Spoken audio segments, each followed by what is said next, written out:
First, markets rising today as Wall Street celebrates the 8-year anniversary of the current bull market. Could there be a chance, however, that the so-called Trump rally is showing some cracks? Art Cashin is the director of floor operations at UBS. He joins us now from the NYSE. Art, welcome. Always great to have you.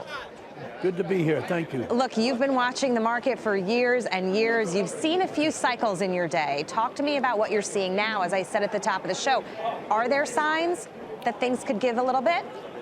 Well, there's a slightly counterintuitive and slightly disturbing move away from the small caps. And I say slightly counterintuitive was a feeling was that one of the Trump initiatives would be in international trade. Therefore, the multinationals might be under some stress, and the small cap should be fine. So that deterioration has bothered us somewhat. There's also a little-known kind of indicator in which if you make a new series of new lows shortly after making a new high in the market, that tends to make people concerned that there's some vulnerability here. So we've seen a couple of those things show up.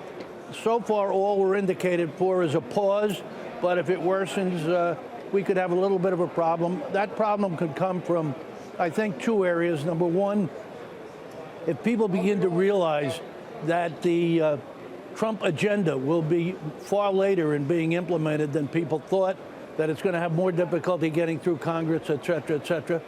And the other one, which is more of a roll of the dice, is a geopolitical event. There's a lot of talk down here about Kim Jong-un trying to change the topic as to whether he was part of assassinating his stepbrother.